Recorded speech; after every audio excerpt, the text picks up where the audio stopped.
사람들이 신앙에 대해서 오해하고 있는 것 가운데 하나가 있는데 그것은 신앙을 모든 것을 다 갖춘 완성된 모습으로 하나님을 찾는 것이라고 생각하는 것입니다. 얼마 전 제가 어떤 분에게 교회 나오시라고 전도를 했더니 이분이 하시는 말씀이 목사님 저같이 나쁜 놈은 교회 다닐 수가 없습니다. 그래요. 왜 그렇습니까? 그랬더니 지금 자기 마음에 분노가 가득해서 꼭 죽이고 싶은 사람이 둘이 있는데 사람을 죽이고 싶은 이 마음을 가지고 어떻게 교회 나갈 수 있겠습니까? 그렇게 이야기를 했습니다. 그래서 혹 이 마음이 사라지고 나면 그때쯤 한번 생각해 보겠습니다. 그러는 겁니다. 여러분 어떻게 생각하세요? 마음속에 분노가 있습니다. 특별히 사람을 내가 죽여야 되겠다. 이런 아주 독하고 악한 마음을 가지고 있습니다. 이런 마음을 가지고 있으면 하나님 앞에 나올 수가 없습니까? 어디 가서 이 악한 마음을 다 해결하고 다 버리고 난 이후에 깨끗하고 정결해진 마음을 가지고서야 하나님 앞에 나올 수 있는 겁니까? 어떻게 생각하세요? 제가 그분에게 이렇게 설명을 해 주었습니다. 신앙은 지금 있는 그 마음 그대로를 가지고 하나님 앞으로 나오는 것입니다.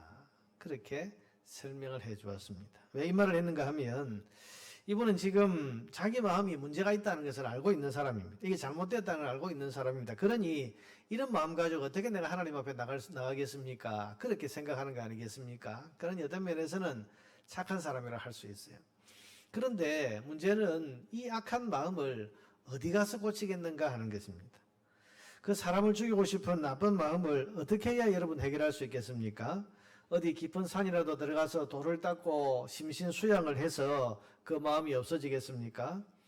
그러면 그렇게 그 나쁜 마음을 그렇게 해결하고 정리하고 난 다음에 아무 흠이 없는, 그래서 누구를 미워하지도 않고 또 누구를 향해서 분노하지도 않는 그런 아주 좋은 마음, 사랑하는 충만한 그런 마음 가지고 하나님 앞에 서겠다? 여러분 그 마음은 참 가상하고 착하지만은 사실은 그 일은 불가능한 일입니다. 왜냐하면 인간은 태생적으로 죄인입니다. 죄의 본성을 가졌습니다. 그래서 스스로는 그 죄의 본성을 이길 힘이 사람에게는 없는 겁니다. 그래서 사람에겐 하나님이 필요한 것입니다. 여러분 사람들은 신앙을 오해합니다. 거룩하고 완전한 생활을 하는 사람이 하나님을 만난다. 그렇게 생각을 합니다. 그런데 아닙니다. 사람은 불완전하기 때문에 하나님을 찾습니다. 부족하기 때문에 하나님을 찾고 스스로 한계를 지닌 못난 존재이기 때문에 완전하신 하나님을 찾는 것입니다. 여러분 못났기 때문에 하나님이 필요하고 부족하기 때문에 하나님이 필요하고 내가 안 되기 때문에 하나님이 필요합니다. 여러분 이게 신앙의 출발점입니다. 내가 부족하구나. 내가 안 되는 사람이구나. 내가 한계를 가진 존재구나. 여러분 이걸 아는 것, 그래서 하나님이 필요하다. 이게 여러분 신앙의 출발점이란 말이죠. 그러므로 신앙의 출발점은 완전이 아니라 불완전입니다. 잘남이 아니라 못남입니다. 할 수 있다가 아니라 할 수 없어서 하나님을 찾는 것입니다. 오늘도 우리가 이렇게 예배당에 다 나왔습니다만은 여러분 우리가 잘나서 여기에 나온 게 아니에요. 우리가 완전하기 때문에 정결하고 거룩하기 때문에 여기에 찾아 나온 것이 아니라는 것입니다. 신앙은 우리의 있는 모습 그대로. 여러분 한 주간 동안 어떻게 사셨습니까? 자신 있게 사셨습니까? 아니면 좀 자신 없이 하나님 앞에 오기가 부끄러운 그런 어떤 삶을 사셨습니까? 어떻게 살았든 좋습니다. 중요한 것은 여러분이 그 마음 그대로, 그 모습 그대로를 가지고 하나님을 찾아 나왔다는 데 있습니다. 하나님은 있는 모습 그대로 우리가 하나님께 나아올 때 하나님 우리를 맞이해 주시는 겁니다. 사람이 죄도 안 짓고 실수도 안 하고 모든 사람을 다 사랑하고 용서할 수 있는 완벽한 인격을 가져야만 신앙생활을 할 수 있는 것이 아니고 원망하고 다투고 미워하고 거짓말하고 남 탓하고 사는 그런 못나고 비뚤어진 평범한 죄인의 인격을 그대로 가지고서 하나님을 찾아 나오는 것이 이게 신앙이라는 말입니다. 여러분 우리 예수님의 초청이 뭡니까? 마태복음 11장 28절에 온 세상을 향해서 주님이 이렇게 초청하셨습니다. 수고하고 무거운 짐진 자들아 다 내게로 오라. 누구로 오라고 하셨습니까? 인생에 짐이 없는 사람이 오라고 한 게 아니고 인생에 짐이 있는 사람이 짐을 어디 가서 다 던져놓고 오라고 말씀하신 게 아니고 무거운 짐을 진 사람들아 내게로 오라. 무겁고 무거운 인생의 짐을 짊어진 무거운 인생들을 향해서 나에게로 오라. 그렇게 지금 초청을 하셨습니다. 여러분 사람마다 짊어진 무거운 짐들이 있습니다. 어떤 사람들은 돈의 짐, 경제적인 짐을 지고 있는 사람이 있고 어떤 사람은 건강의 짐을 지고 어떤 사람은 무거운 죄악의 짐을 지고 있는 사람들이 있습니다. 짐이 없는 사람이 없습니다. 새벽 기도회 때 나와서 기도만 시작하면 통곡하고 우는 그런 분이 있었습니다. 제가 만나서 왜 그렇게 기도할 때마다 그렇게 울고 통곡을 하느냐, 그 기도를 잘못 배운 거 아니냐, 기도의 습관이 그러냐 그렇게 물었더니 그분의 대답이 끊으려고 해도 끊을 수 없는 죄의 욕망 때문에 그렇게 하나님 앞에 와서 눈물이 나고 마음이 그렇게 아프다는 겁니다. 기도만 시작하면. 안 되는 줄 알면서 또 죄를 짓고 안 된다고 그렇게 다짐하고 결심하지만은 어느새 다시 똑같은 죄를 짓고 있는 자신에 대해서 때로는 분노하고 때로는 실망하고 그러다가 이제는 아예 낙심이 되어서 그저 눈물만 난다는 겁니다. 여러분 뻔히 죄고 그래서 안 된다는 것을 알았으면서도 미워하고 또 거짓말하고 또 분노하고 해서는 안 될 말을 하고 하지 말았어야 할 행동을 하게 되고 여러분 이게 삶을 무겁게 하고 있는 거예요. 내가 그렇게 살아서 안 되는데 내가 이렇게 살아서는 안 되는데 하는 것이 무거운 짐이 되어서 내 삶을 지금 짓누르고 있는 겁니다. 어떤 사람은 돈에 대한 강한 욕심이 무거운 짐이 되고 있습니다. 그냥 그 정도 있으면 뭐 그럭저럭 만족하고 살아도 될 것 같은데 그게 만족이 안 되는 겁니다. 그래서 더 가지려고 또 욕심 부리고 또 욕심을 부리고 그러면서 도무지 평안한 날이 없고 인생을 참 무겁게 사는 겁니다. 매일 돈 걱정에 돈 근심에 염려가 산더미처럼 삶을 짓누릅니다. 욕망이라고 하는 것이 지금 짐이 되어 있는 사람입니다. 그런가 하면 어떤 사람에게는 열등감이 인생의 무거운 짐이 되기도 합니다. 어릴 때 좋은 학교를 나오지 못한 것을 평생 열등감으로 안고 살아가는 그런 사람들이 있습니다. 이런 사람들은 생활하다가도 학교 이야기만 나오면 화를 내거나 입을 다뭅니다. 그 속에 열등감이 있기 때문입니다. 가만히 그 사람이 살아온 인생을 보면 꽤 괜찮게 잘 살아온 것 같은데 그런데도 불구하고 어릴 때 그 학교 몇 년 못 나온 것 때문에 평생을 무거운 짐으로 지고 그렇게 살아가고 있는 사람들이 있다는 것입니다. 어떤 사람은 삐뚤어진 인격이 생에 무거운 짐이 되기도 합니다. 안 그러고 싶은데 사람 만나면 자꾸 부딪히고 오늘은 안 그래야지 하지만은 또 부딪히면 또 싸우게 되고 그래서 주변 사람들이 힘들게 하고 자기는 자기대로 힘들고 여러분 이런 사람은 자기 성격이 무거운 짐이 되고 있는 사람입니다. 자 보세요. 우리 생을 무겁게 하는 것들이 사실은 다 우리 안에 있는 것들입니다. 죄도 우리 안에 있고 욕망도 우리 안에 있고 모난 성격, 열등감이 다 우리 안에 있는 건데 내 안에 있는 것들이 결국은 내 삶을 힘들게 무겁게 하고 있는 겁니다. 여러분 남이 아닙니다. 환경이 아닙니다. 결국은 내가 문제고 내 안에 있는 내 마음이 문제인 겁니다. 그런데 세상의 종교나 가르침은 이런 짐들에 대해서 그 해법을 말할 때 너 스스로 하라 그렇게 말합니다. 당신 안에 가능성이 있다. 그러니 그 가능성을 사용해라. 당신의 의지를 사용해라. 당신 안에 있는 능력을 사용해라. 그래서 네 자신을 변화시켜라. 그러면 행복해질 거다. 어떤 종교에서는 당신의 마음을 비우라. 그러면 행복해진다. 그러는데 여러분 지금 마음이 비워지지 않아서 지금 이 고통을 겪고 있는 건데 마음을 비우라. 이게 답이 아니에요.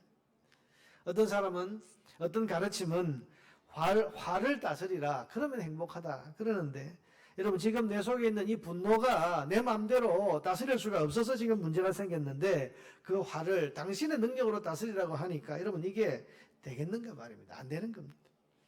사람은 어떻게든 자기 능력을 믿으려고 합니다. 자기 안의 가능성을 믿으려고 합니다. 그래서 생각하기를 내가 마음 먹지 않아서 그런 거지 내가 마음만 먹으면 뭐든지 할 수 있다 생각을 합니다. 그래서 내가 지금 하지 못하는 이 죄를 끊는 것도 내가 성격을 온전한 그런 어떤 인격을 갖추는 것도 내가 하지 않아서 그렇지 마음만 먹으면 내가 의지만 가지면 할 수 있다. 그렇게 자꾸 믿고 싶어 하는 겁니다. 그러나 여러분 그게 아닙니다. 사람이 자기 힘으로 죄를 이기고 완전 무결한 삶을 살기는 100% 불가능한 것입니다. 그러면 기독교 성경은 뭐라고 그럽니까? 오늘 주님이 하신 말씀을 여러분 다시 한번 보세요. 수고하고 무거운 짐진 자들아 다 내게로 오라. 그 짐을 너 가능성을 가지고 너 의지를 가지고 너 능력을 가지고 어떻게 해보라 그게 말씀하신 게 아니고 수고하고 무거운 짐을 진 인생들아 그 짐을 지고 나에게로 오라.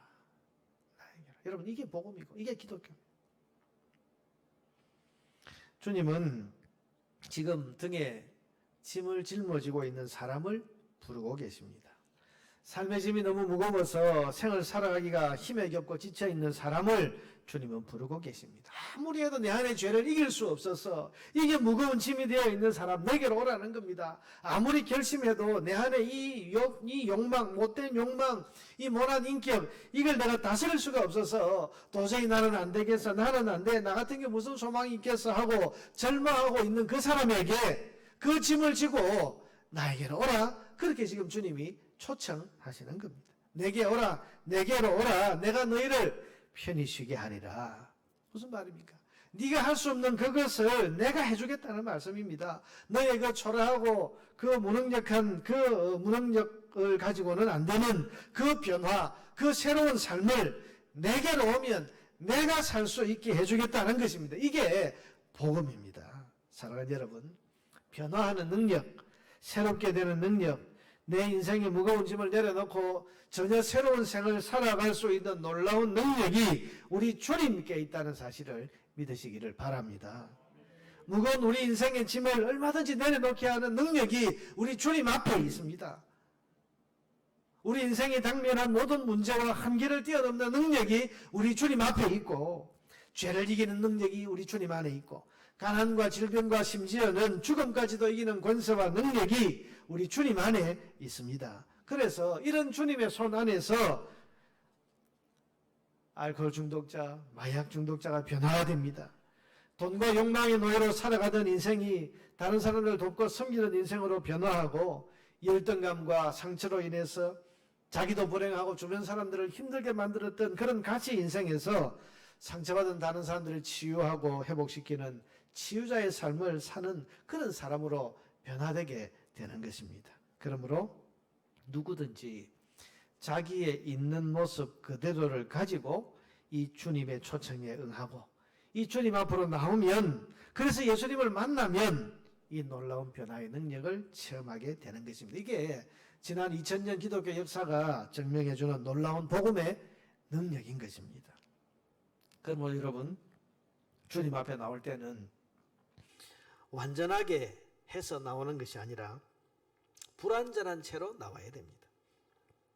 짐을 다 내려놓고 짐을 해결하고 나서 나오는 것이 아니고 지고 있는 짐을 그대로 진 채로 주님께 나와야 됩니다. 여러분 못 고치는 못된 습관이 있어요. 근데 이거 그대로 가지고 주님께로 나왔어. 주님, 내가 아무리 해도 이건 내가 끊을 수 없고 이게 해결되지 않은데 그러니 이 짐을 주님께 가지고 왔습니다. 그렇게 주님의 전능하신 능력을 의지해서 주님께 의뢰하고 부탁하고 그건 주님께 맡기고 여러분 이게 신앙이란 말입니다.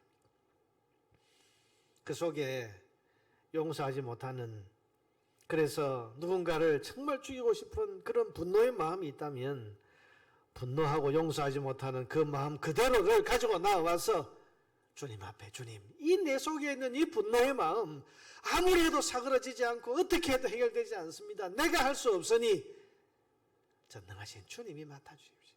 주님이 다스려 주십시오. 여러분 이렇게 하지 아니하고 안 되면서도 되는 척 아니면서도 맞는 척 용서하지 못하고 있으면서도 용서한 척 이렇게 꾸미고 나와서는 안 됩니다. 그래서는 치유가 이루어질 수 없는 것입니다.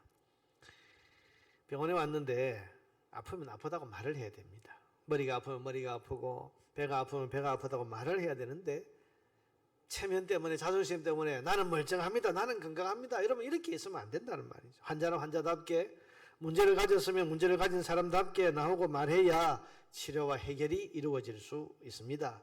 아픈데도 체면 때문에, 자존심 때문에 전혀 나는 안 아픕니다. 나는 끄떡없습니다. 여러분, 이래서는 치료가 이루어질 수 없는 것 아니겠습니까? 예수님은 죄인을 치료하는 의사라고 하셨습니다. 나는 의인을 부르러 온 것이 아니라 죄인을 부르러 왔다고. 저 의인들에게는 내가 필요 없지만은 저 죄인들에게는 내가 필요하다고 말씀하신 분이 우리 주님이십니다. 그러니 주님 앞에서는 자기의 약함과 부족함과 내 안에 있는 이 죄악의 욕망들을 있는 그대로 주님께 다 솔직하게 내어놓고 이것을 주님께 내어드려야 하는 거예요.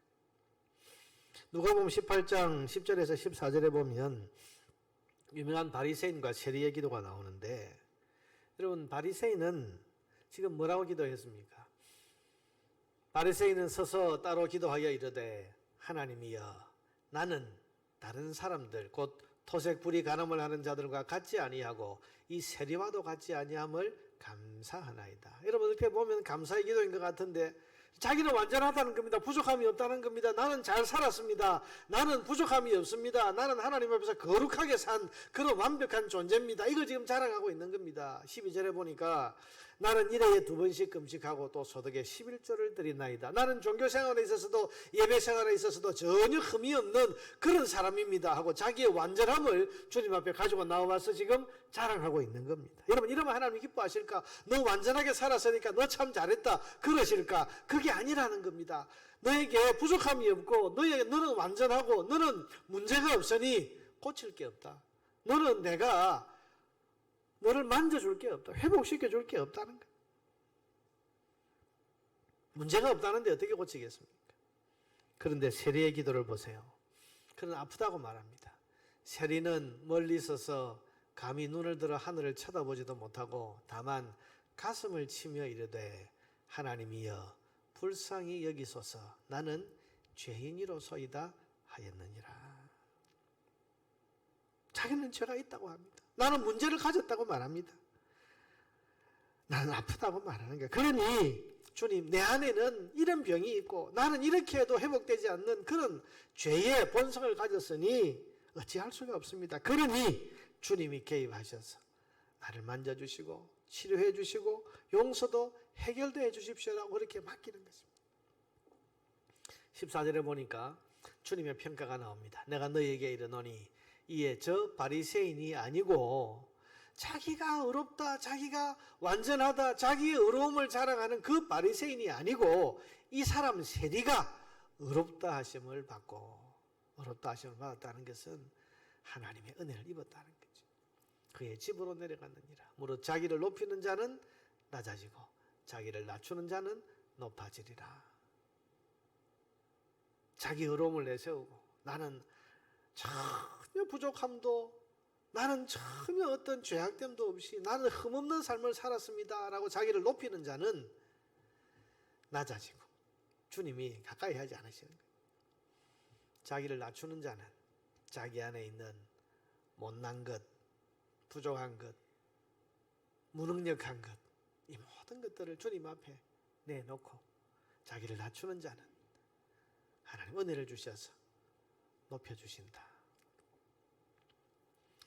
그러므로 여러분, 주님 앞에 나오는 모든 사람은 자기의 불완전하고 모자란 것을 부끄러워하지 말고 주님 앞에 그대로 인정하면서 주님 앞에 고개 숙이고 무릎 꿇고 나와야 하는 것입니다.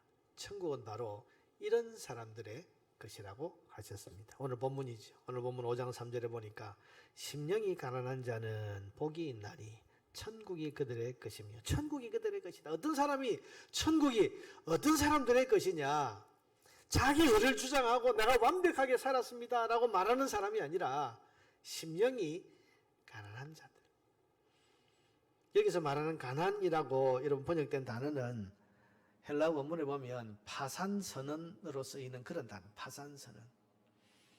단순히 마음이 겸손하고 하는 이런 정도가 아니고 마음 깊은 곳에서부터 자기 스스로 인생 파산 선고를 한 사람을 가리키는 거예요. 마음의 파산 선고를 했다. 이게 무슨 말인가 하면, 이런 파산 선고가 뭐죠? 내가 회사를 경영해 왔는데 이제 더 이상 내가 운영할 수가 없다는 거예요. 스스로 힘으로는, 내 힘으로는 이 회사를 이제 운영할 수 없고 지탱할 수가 없으니 스스로 나는 할 수 없는 존재입니다 라고 하고 손을 떼고 불가능을 선언하는 것이 이게 파산 아닙니까? 인생에 있어서 파산 선고를 했다는 것은 뭡니까? 나는 내 안에 내 스스로 이 삶의 문제를 풀어갈 수 있는 능력이 없다는 것입니다. 내 안에 있는 이 죄의 이 강한 유혹을 이길 그런 능력이 내 안에 없고, 내 안에 이 인생을 하나님 뜻대로 살아갈 수 있는 그런 어떤 가능성이 내 안에는 없다는 겁니다. 내가 안 되겠다는 것이죠. 그러니 주님이 하시라고 주님께 내 자신을 내어드리는 것입니다. 이게 심령이 가난한 사람입니다. 자신은 무능력하고 부족한 인생이고 어디를 살펴봐도 내 안에는 의가 없고 죄가 많고, 하나님이 만약 심판하신다면 나는 상받고 천국 갈 일보다 심판받고 지옥 갈 일이 훨씬 더 많은 어쩔 수 없는 죄인이라는 것을 인정하는 사람이 복이 있다는 것입니다. 자신을 완벽한 의인으로 여기는 것이 아니고 자신을 부족한 죄인으로 인정하는 사람이 복이 있다는 것입니다. 여러분, 이런 사람을 주님이 구원해 주십니다. 이런 사람을 주님이 도와주시고 이런 사람 인생에 주님이 되어 주시는 겁니다. 그래서 무능력한 이 사람의 능력이 되어 주시고 변화하지 못하는 이 사람에게 변화의 능력이 되어 주십니다. 천국을 주시는 것입니다. 그런데 사람들이 이게 잘 안 됩니다. 어떻게 하든지 스스로 완전해 보이려고 그럽니다. 하나님 앞에 와서도 내 거룩함을 좀 내세우면서 당당하고 싶어 하는 거죠. 조금의 약점도 없는 사람인 것처럼 그렇게 보이고 싶어 하는 겁니다. 왜 그럴까? 자존심 때문에. 적어도 나는 누구 앞에서건 나의 약한 것을 보이기 싫다는 것입니다. 누군가에게 내가 무릎 꿇고 도와달라 그러고, 그래서 비록 그 대상이 하나님이라 할지라도 나는 그 앞에서 당당하고 싶지 무릎 꿇고 구걸하듯 하기 싫다는 것입니다. 여러분, 이런 죄인의 자존심, 이것을 내세우는 사람은요, 절대로 천국을 얻을 수가 없습니다. 대신 그 못난 자존심 때문에 완벽한 척하고 강한 척하고 거룩하지 않은데도 거룩한 척하면서 삽니다.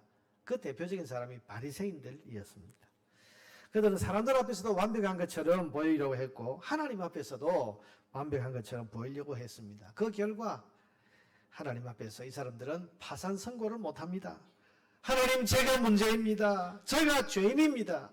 제가 부족합니다. 저는 능력이 없습니다. 그러니 저를 도와주십시오. 여러분, 이렇게 하나님 앞에서 자신의 파산 선고를 못하는 거예요. 하나님 앞에 무릎 꿇을 줄을 모릅니다. 부족한 게 없으니 기도할 필요도 없습니다. 밤을 새워가면서 새벽을 깨워가면서 하나님, 저를 좀 도와주십시오. 저를 불쌍히 여겨주십시오. 제 삶의 이 문제 가운데서 하나님의 권능을 나타내 주십시오라고 기도하지 못합니다. 그러니 복이 없는 것입니다. 이런 사람은 사람에 대해서도 마찬가지입니다. 자기 스스로를 꽤 괜찮은 사람이라고 생각을 하고 괜찮은 사람으로 자꾸 자기를 내세우고 포장을 합니다. 나는 의롭다. 나는 선하다. 나는 저 사람들보다 정의롭다. 나는 저 사람들보다 정당하다. 그래서 만약 문제가 생긴다면 그건 저 사람 때문이고 저 사건이 문제고 이렇게 만든 환경이나 저 사람이 문제지 나는 아무 문제가 없는 사람이다. 그렇게 억울해하기만 하지 결코 자기 안에서 문제를 발견할 줄을 모릅니다.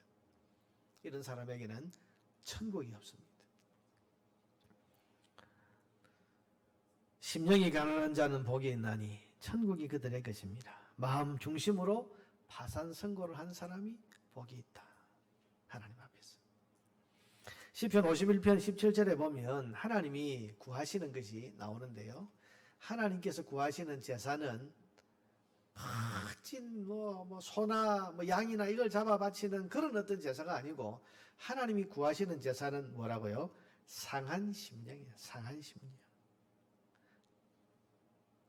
아픈 마음, 실패한 마음, 괴롭고 아프고 답답하고 절망한 마음, 그 마음 그대로를 가지고 나아갈 때 하나님께서 받아주시고 안아주시고 품어주시는 겁니다. 고치고 치료해주고 천국의 위로를 허락해 주시는 것입니다. 사랑하는 여러분, 하나님 앞에서 자신의 약함을 인정할 수 있는 저와 여러분 되기를 바랍니다.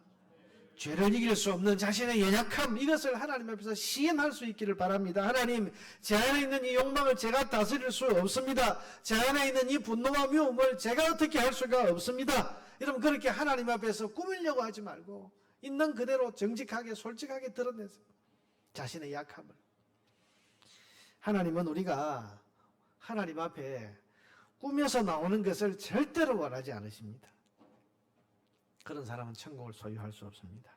있는 모습 그대로, 약한 모습 그대로, 죄인인 자신 그대로를 가지고 나오는 것을 하나님이 기뻐하시는 것입니다. 사랑하는 여러분, 오늘 여러분의 마음은 가난하다고 생각하십니까? 아니면 여러분 스스로 나는 괜찮은 사람이라고 부유한 그런 마음을 가지고 살아가십니까? 성경은 오늘 주님께서는 심령이 가난한 자가 복이 있다. 나는 부족하다. 나는 무능하다. 나는 내 안에 죄를 이길 힘이 없고 내 안에 하나님 뜻대로 살아갈 수 있는 그런 어떤 능력도 가능성도 가지고 있지 못하다. 이걸 하나님 앞에 솔직히 인정하면서 주님, 제가 이렇게 실패했습니다. 제가 이렇게 또 실수했습니다. 제 안에 이게 다스려지지 않습니다.